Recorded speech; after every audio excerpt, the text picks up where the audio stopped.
There are millions of people who feel that there are parts of their job that they're not trained to do. Write a strategy, manage a team, or sell to customers.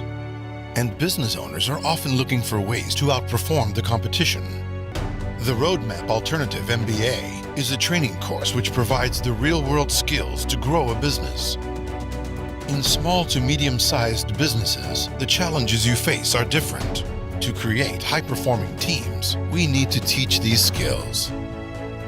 The Roadmap Alternative MBA teaches these skills required to grow a business so that your team can add more value, aid their personal development, progress their careers, or for entrepreneurs to launch and grow their business. We also do this at a price which is affordable, using clear language delivered in video, print, and online classroom sessions. This is not just theory. This is proven knowledge from people in industry. Our mission is making business education accessible. Join us. Hello and good morning. It's Friday the 8th of July. It is, what time are we on? 8:39 here in the UK. My name is Steve Pugh, and every Friday morning we do a bit of a live stream where we talk about really kind of topical and interesting stuff from the week. I'm going to talk a little bit about politics in the UK here. We've had our Prime Minister basically ousted, and rightly so in my opinion, and actually lots of kind of really interesting stuff going on. I broadcast live from the northeast of England. This is my studio up in Gateshead, and basically what we do is that we have a business course which is in 31 different countries now. It's called the Roadmap MBA, and what we do is teach real world business skills to help you grow your business or career in a way that, in my opinion at least, the current systems don't work as well as they should. But one of the really big things as well is that it's not accessible. So traditional university masters in business administration kind of degrees, in many ways, are often seen as like the holy grail in terms of business education to really help people grow through their careers, help grow businesses, that kind of thing. But actually, my job for the past kind of 10, 15 years has been to help grow and turn around companies, predominantly SMEs, and I will throw that out there. But actually, I don't think that the current systems work either in what they kind of teach. The costs, obviously, many of them are tens of thousands of pounds, if not more, and especially with the cost of living kind of rising, that's out of reach for many people. I actually don't think it's the right thing to teach. For most people, they go through really big, deep textbooks and theory and stuff. But actually, for most people, freelancers or whatever, it's all about how to actually make money today. And it's actually that kind of thing.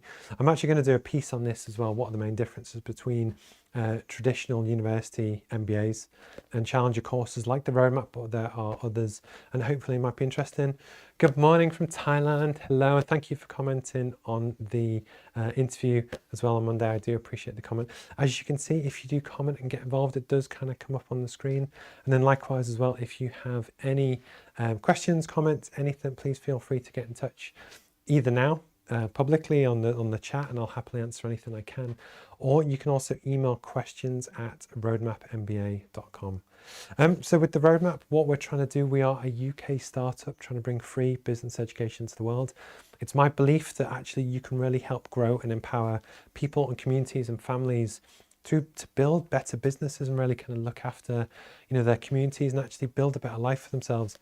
But for me, the skills to learn to do that are often held behind really expensive paywalls and that kind of thing. But one of the other big things as well is that most courses or business books, if you go into a bookstore, they either cover sales, strategy, marketing, management, or finance or something else. And it's that classic thing of where if you're looking to set up in business or just trying to find your feet to, what you need to know, but actually how do they interlink? How can you use marketing skills, tools, techniques to improve sales? How can you use different things with strategy and actually bring it all together? So one of the things when I wrote the Roadmap was actually to bring all of those really interesting things together from lots of different sectors, make it quick, easy, accessible. So one of the big things as well is the time that it takes, that we purposely do the Roadmap so that you can learn in 2 minutes or 2 hours to really kind of flick through. It's designed a bit like a magazine, so that actually it doesn't take a huge amount of time to learn the real stuff that you need to know to help grow your business or career. And this is kind of what we do. So also recognizing that not everyone likes to learn through kind of reading. We do podcasts, we do live streams, we do live classroom sessions, which are on their kind of summer break at the moment, but going to come back in August. And soon, hopefully, pray, towards the end of the year, we're going to have an app as well, which will be on Android and iOS. And what we're trying to do is bring free business education to the world, with the hope being that anyone in Thailand or India or the UK or the US can actually get access to all of the information and materials and stuff that you need to really help grow your business or career. And I promise it's really kind of good stuff. But actually, where the kind of the pay side to it, just to kind of make the thing work, will be on the live classroom sessions and the kind of the feedback and the interaction with me, just because that takes time. But all of the pre-recorded stuff, all the videos, all the content is going to be completely free worldwide. So as long as you've got one of these, you can get access to all of that kind of really kind of great stuff. And that's my mission. It's what I want to do. People might argue that there are better other courses out there, but unless, again, you have tens of thousands of pounds and can afford to go to Harvard, fine, great. If you can do that, that's absolutely, a great kind of option. But for the 8 billion people we have in the world, I'm trying to build something which is really accessible. So that's what we're going to kind of do.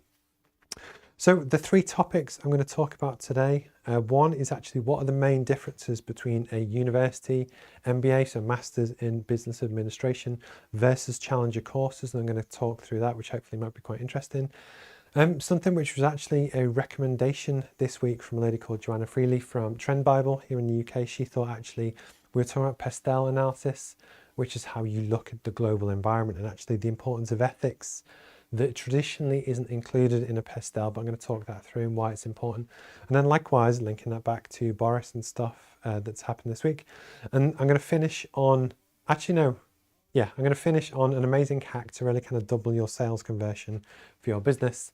And it's super, super easy to do.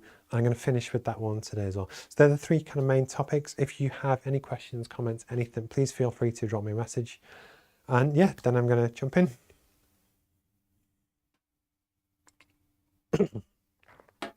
Okay, so what are we on to? It's Friday and it's 8:45 now here in the UK. I always tend to talk about stuff that I've done this week to kind of tee it up. One of my pet peeves that you see a lot is that you have a lot of people on Instagram and different people that talk the talk. They talk about how you should grow your business. They talk about all this stuff that you should do, but they don't do it themselves. And it was something that came up in the interview with Lisa on Monday. And if you haven't seen the podcast, check it out. All of the highlights, clips and stuff are going to go up onto YouTube on Monday. And basically it was one of the things that, for me, someone that has lived experience, that actually lived through running a business through COVID, what we did with staff, what we did with furlough, and that kind of thing is so much more valuable than just teaching the theory about what academics say you should have done. And it was that kind of thing. So when I talk about stuff that I've done this week and things that I do to improve the stream, hopefully over time, because you'll hopefully see the business grow and evolve, you'll see that I'm not just making it up, I actually execute and do all this stuff. Some of the things which arrived this week, so actually I ordered this. So this is The Principles of Marketing by Philip Cutler. One of the big things, which is one of my pet peeves, so that if you do a traditional MBA at a university, on one of the marketing modules, which would be one of 12, this would be one of about 5 or 6 books that they would recommend for the marketing module. And this is 700 pages. So this is one of my big things, is that actually I enjoy learning, and it's something I want to do to help improve the roadmap and make a better service for you. But there's a hell of a lot of stuff there. So if you had 5 of those, that's what, 3,000 pages worth of stuff.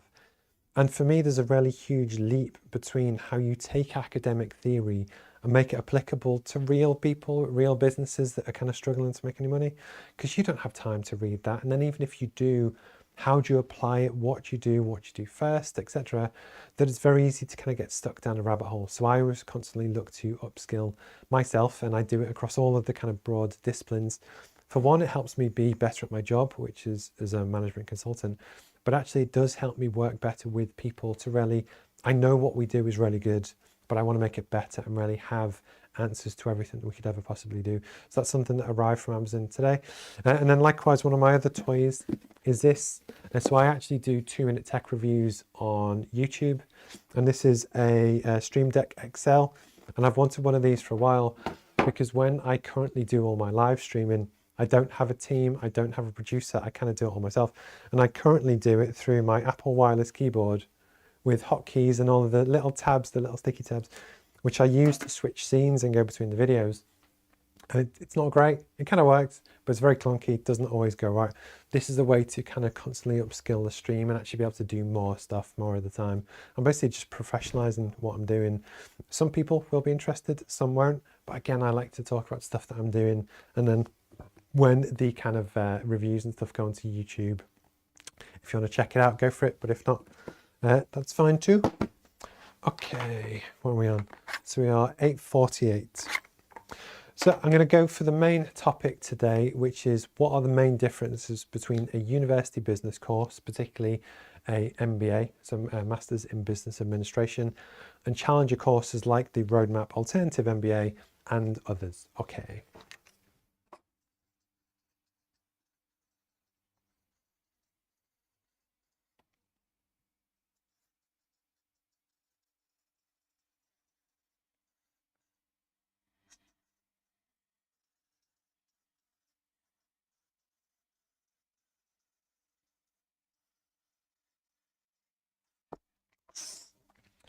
So this, I think for many people, is a really interesting topic, because if you watch any of the content and you're interested in business stuff or business strategy stuff or entrepreneurship, it's a big thing that you see all of these adverts for MBAs and Harvard and why it's brilliant and whatever.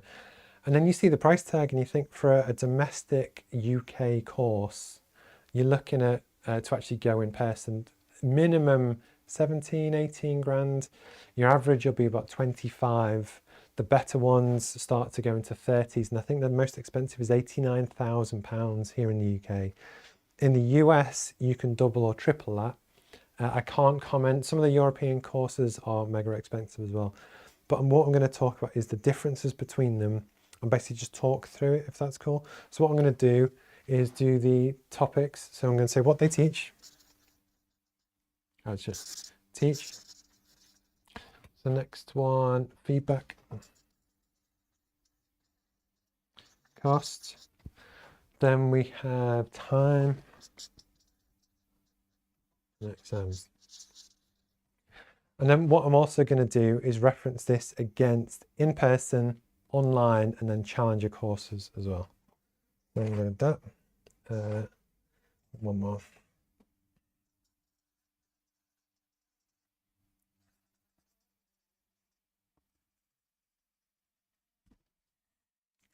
So we got one. There we go. I know you probably can't read this, but actually it's more the principle of when I talk it through. But if you've got any questions or anything, just shout and that's cool.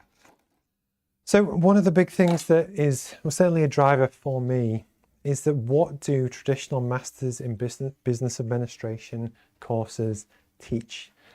Well, it depends on the course, and each of them have different specialisms and they'll all tell you a different dream on different things. Often it is academic theory around big topics which universities believe will play a major role in business in the future. That could be international trade, and they'll teach things called IIT indices, which is about why should the UK do a trade deal with India and what's a good deal and what should we look at, and then how does that change with China, and a lot of kind of theory about stuff like that. You'll have organizational culture. How do you create good teams to really kind of help a thriving organization? It could be marketing. You could have global corporate strategy. How do you look and review Disney's strategy for different things? Big data is a common one. But basically what we're really kind of looking at is theoretical stuff which relates to business, which is useful to know in theory, but predominantly for me, it's aimed at larger businesses. So that's almost what they teach, is large business stuff and theory. That's cool. And actually, for someone like me that really loves this kind of thing, I actually really like that, and a lot of people will. But it's really important to just share that actually for people that run a business that's probably less than £20 million in turnover, a lot of these skills aren't as relevant as you might think. And actually, if you're looking to upskill your team, often you're based and you're really looking at, well, actually, how do we teach people to sell? How do we bring in more customers? How do we make more money? How do we stop losing money? And how do we do all of this quickly, like goal setting and stuff? Not everyone, but basically both university online courses, which there are quite a few, they don't teach that. They still stick with the traditional model to teach theoretical stuff about larger business growth theory as opposed to actually practical stuff. So for me, certainly with the roadmap, we teach you start to finish how to grow and turn around a business, how to grow your career, the stuff you need to know and nothing you don't, in a very practical, simple, hands-on way that actually, for me, I believe is better. The other side to it as well, and again, just my opinion, but there's a big difference between the theory of the university courses and actual practical stuff. So a lot of theory, so if you read this, so Cutler's Principles of Marketing, what it will do, it will tell you about all the things you consider and how academics have looked at the best ways to do things, but it doesn't tell you how to do anything. So it won't actually tell you how to do stuff to actually implement. Does that make sense? So there's a leap between the theory and implementation, and it's something with the roadmap we really try and bridge to really make it as easy as possible kind of for you. Feedback. So one of the things that I'm actually a really big fan of, and when I went to university, which I've done a few times, is that, so I did basically a mechanical engineering degree, and it was full time, and it was kind of 30 plus hours a week, and you spend a lot of time with tutors and teachers and stuff, and actually there's really good stuff that they teach you in person. You're often, this was 10 years ago, 15 years ago, but you're in a classroom, you're with 200 other people, and they talk you through theory, but there's a lot of FaceTime, and if you're not sure, you can go and ask someone. So actually, in-person university courses, I think are brilliant. I genuinely, if you can afford to go and do it, fantastic. With the roadmap, it was a pivot we did quite early on, but people really wanted to actually ask questions and figure out actually, how do I apply this to me? I've got this problem, how do I solve it? So when we started to do the live classroom sessions 4 times a week, and again, do them that are accessible to different kind of global time zones, we tried to do the same. So actually,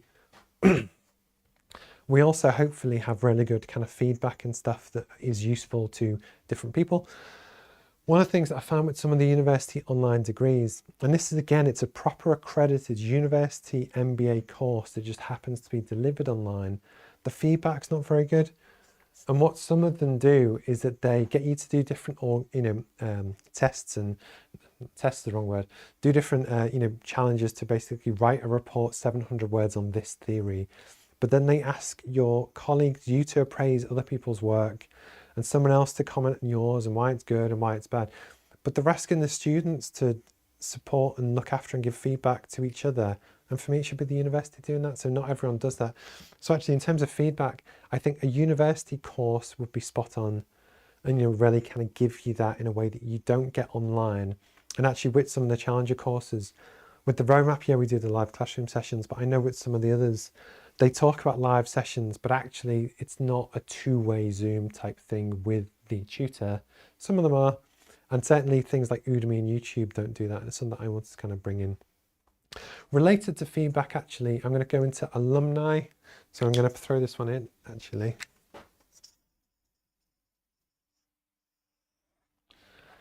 It would be similar, that actually one of the big things that does work is that when you have been through an experience, a course, whichever, if you went to Newcastle University Business School, you will have people that you met on that course that are probably really brilliant people.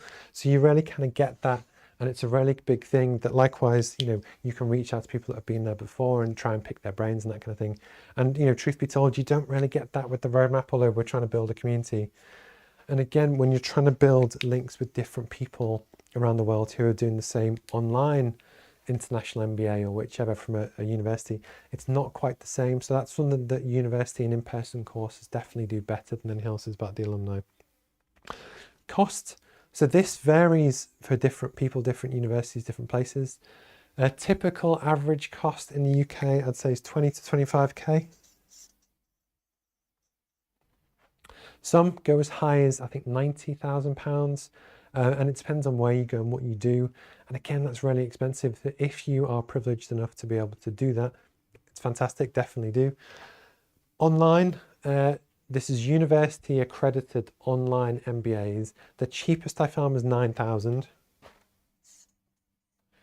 But that's still £9,000 that if you have rent to pay, kids to feed, whatever, or, within your business that you're struggling to kind of make work, that's a hell of a lot of money. And even then, I still don't think it's the right thing to do.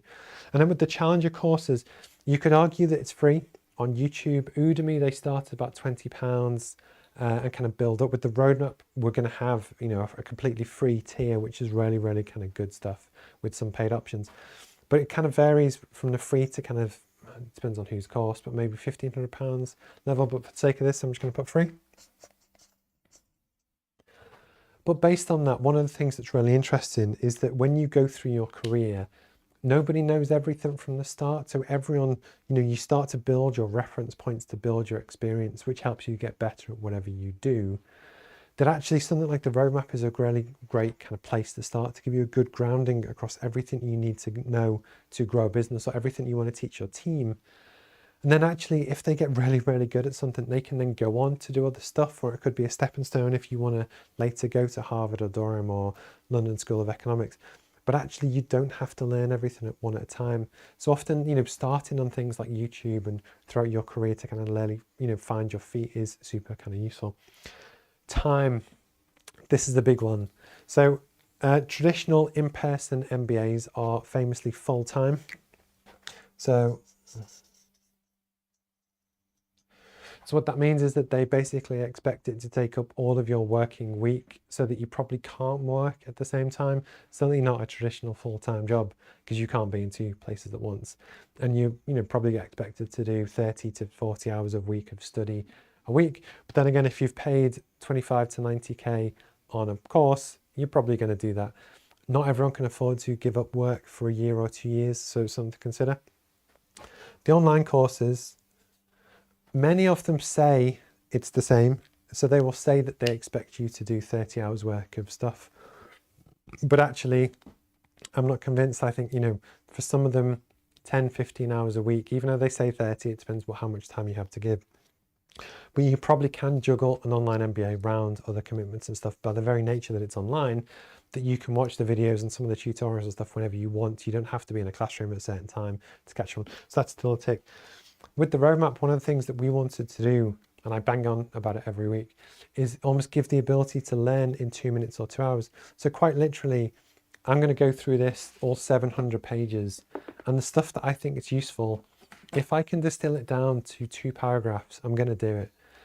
But the point is, for someone that's busy and they've got a life, and they might have kids or they have a commute or whatever, if you can pick up and gradually build your business skills 2 minutes at a time, to me, I think that's really valuable, but it also removes a lot of the wasted time and effort. So again, I'm going to put 2 minutes. So 2 hours. And then one of the other big things as well is that this is important to me, because when I spent a lot of time in school, a lot of time in university, and it is kind of stressful, the exams are tough. That imagine you go through and you spend 20 to 90,000 pounds on a course, fail it. So your coursework, do your exams. If you fail, what happens? Do you get to resit? Do you not? Because that's a hell of a commitment that you've kind of gone for. Likewise, the online MBAs, again, especially when there's not great feedback, how do you know if you're on the right track? And actually, if you've never been taught to write a briefing note or a formal paper or lots of other stuff before, how do you know you're doing the right thing? And because of that, when someone then later marks it, if you don't get more than 40%, you could easily fail that course and throw tens of thousands of pounds down the drain. So actually, they do have exams. They have exams.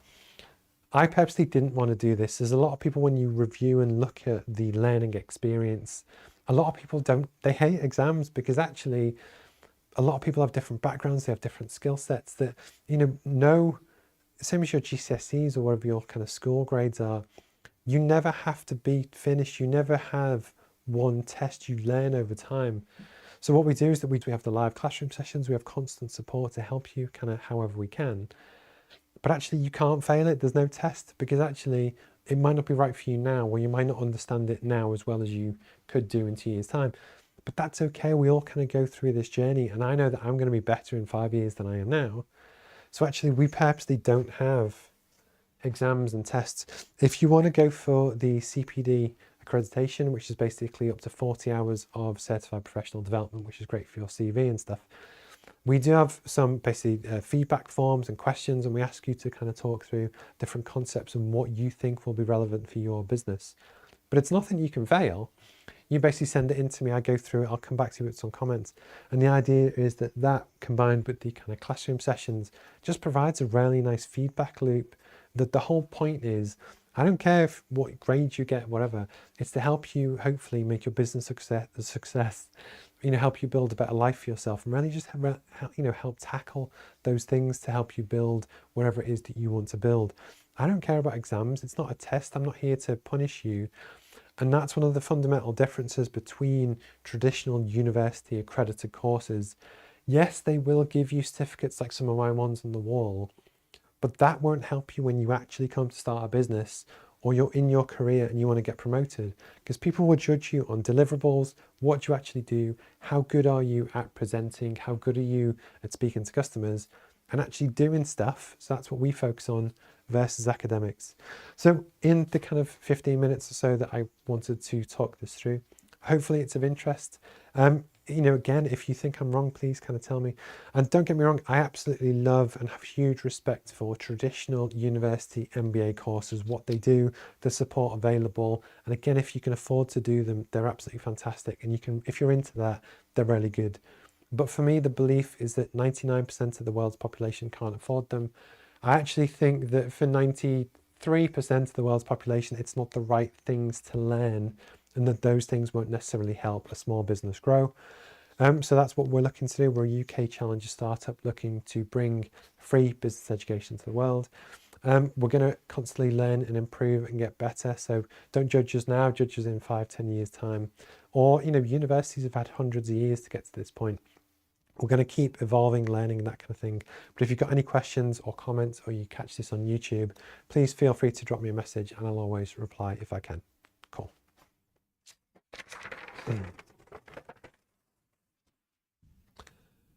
So next,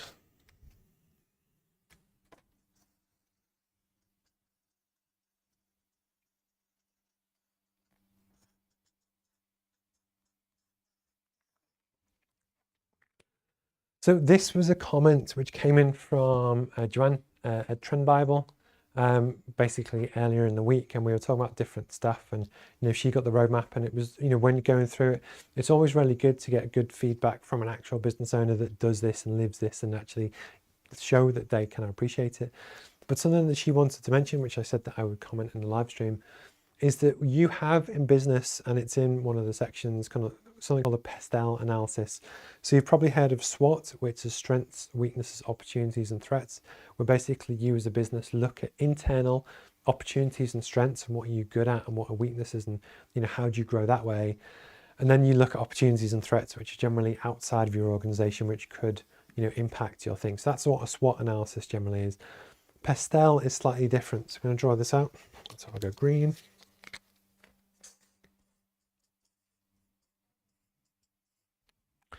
So this is where you're generally looking at environmental factors on a business and how could they change, and therefore be prepared to react to them.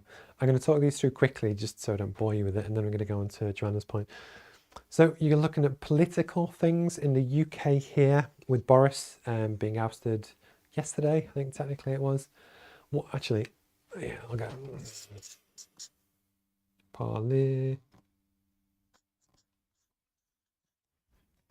Political, and that could be again if the government changes in your country or whichever.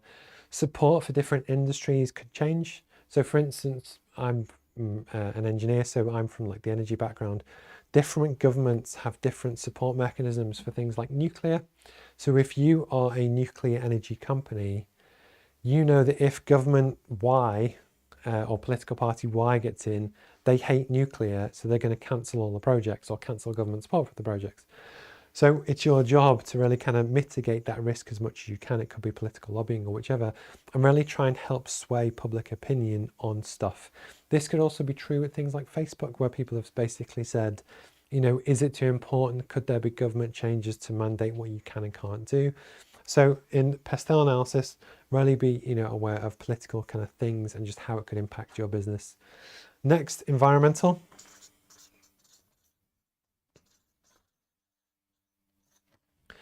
Again, I'll go back to the energy sector. One of the big things that you would look at is likewise traditional fossil fuel energy sources. They do emit carbon emissions. That actually isn't great for the environment. People didn't necessarily care about that as much 60 years ago as how important it is kind of now. So again, how environmental changes and learnings and stuff and regulations can kind of come in. For cars, for instance, you will have different EU regulations on what kind of emissions they're allowed to put out. So you see a lot on buses where you have different grades of bus, and actually car makers or bus makers need to keep evolving their product to get their emissions lower and lower. But it's to do with environmental kind of issues, what they look at. S is social. So these are things like social changes and actually how could it affect your business. We had Pride here globally in June last month. And, so pride and gay rights and that kind of thing are so much more, they're not more important now, but they're more visible now. And they're part of the populist culture of buying behaviors and that kind of thing that people want to work with. Inclusive businesses and businesses that care about the environment.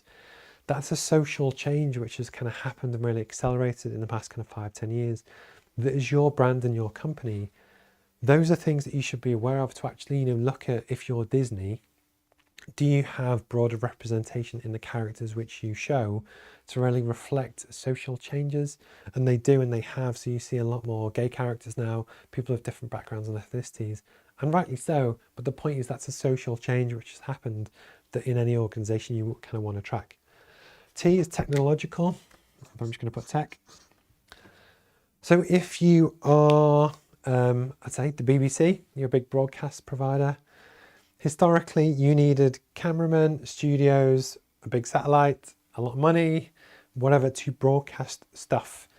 Fast forward to today, I'm doing it from a room on my own in the northeast of England, and I can broadcast around the world. So the technology has changed in a way that you can create very high quality streams and stuff that you can cut out the middleman.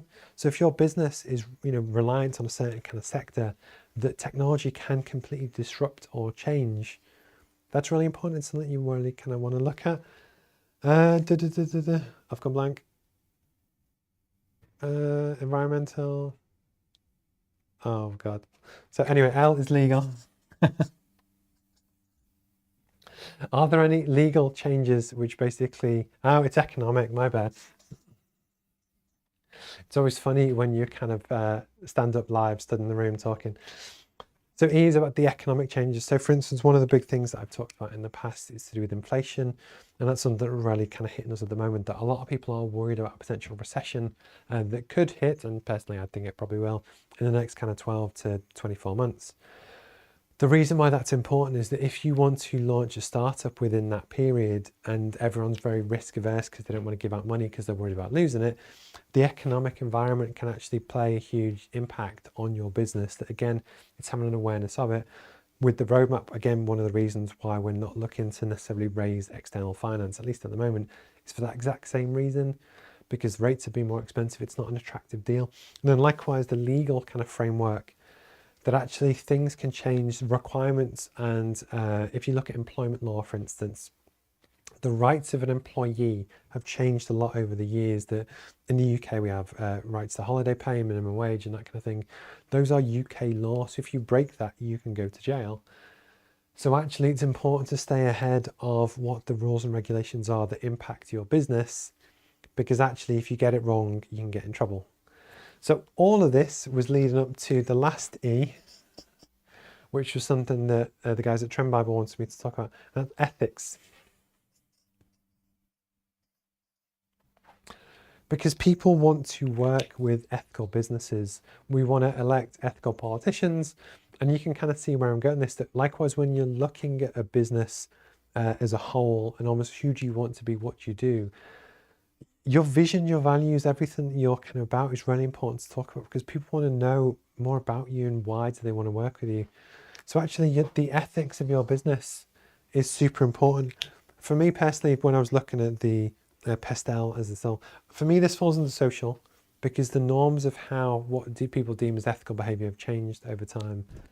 And again, like going back to why I personally think this is really important, I've had a few, I talk about stuff which is kind of real. I know one person who used a no-win, no-fee injury lawyer, and they were meant to be awarded a couple of grand for something that happened. But the injury lawyer took 90% of the money and left them with next to nothing. For me, that's not ethical business, because then what happens if you act in a way which, you wouldn't be happy for someone to kind of shout and scream about? People are going to talk, and it's going to impact you longer term. And this again comes down to reputation. Hopefully that was quite interesting. Again, these are just some of the stuff that it's really, important to kind of look at. And again, when you come to do and talk about ethics and stuff within your business, just be honest with people. People don't mind. If I was use the example of, say, Steve Jobs or someone, people understand that, you have people that are ruthless in business, and, they don't bend the rules, and they kind of just do exactly what they say, but they'll be ruthless about it, and kind of they're just a really savvy business person.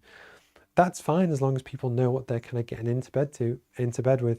It's when people kind of pretend that, everything's happy and nice and whatever, but the real experience of what you actually go through with the client when you buy the service is bad.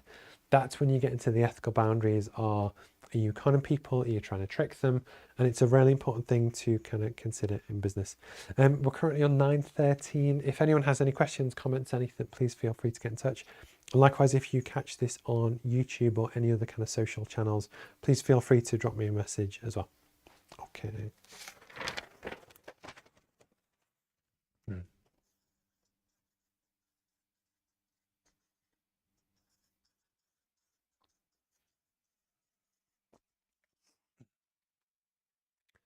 So last but not least, this week, I'm going to talk about a hack which you can do, which is super, super easy, but will genuinely boost sales. The reason why I wanted to talk about this week is because I did it this week and it works.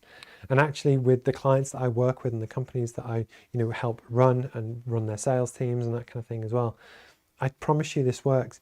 People always look at really kind of clever things, and is there a sales script, or is there something that you should do to really help, convert more sales? And the truth is, just reply quickly.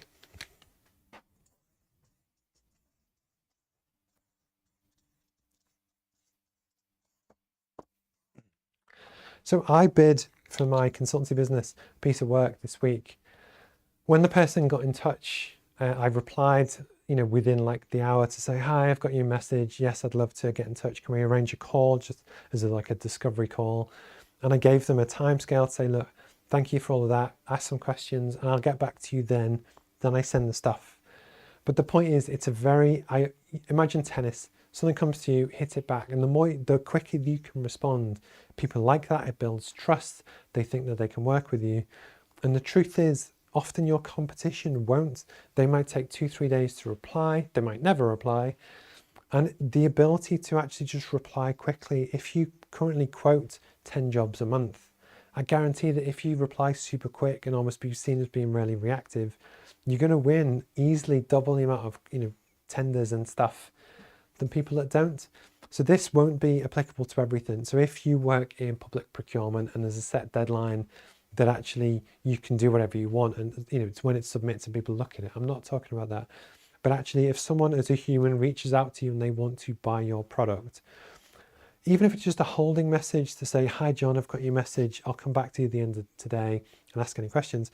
That simple thing of going back to acknowledge that you've got it will build trust. And when 99% of people don't do this, it's a really, really simple hack that you can implement right now that, genuinely it'll make a massive difference for your business. Again, these things aren't rocket science, but I just want to talk about them because actually it might give you that little nugget of information, or when you speak to your team, that when someone gets in touch, and it might be a recruitment firm, and they say, look, we want to hire this person, a holding message, even if you can't jump on it straight away, say, hi, Jane, I've got the message. Yes, we'll definitely look at this. If you've got any questions or anything, but I'll get back to you by then. Will make a huge kind of difference. This is just a super hot take. It's a really kind of quick bit. But again, keep it in mind. At 9:17, I think I'm going to call it quits on this one. It's Friday the 8th of July. I was in Liverpool yesterday, so I've had quite a lot of travel and stuff this week. I'm really kind of looking forward to the weekend. I've got some stuff that I want to work on. Starting to build the new website as well, to actually kind of put the new roadmap content into it, which is quite cool. No interview coming up next week or the week after, just with people are on holidays and stuff, so I'm not really going to kind of push it. But I always appreciate people's comments and support and that kind of thing. If you've got any questions or anything, or any topics you want me to cover in the future, please feel free to get in touch. Have a wonderful weekend, and yeah, I'll see you soon. All right, cheers guys, bye bye.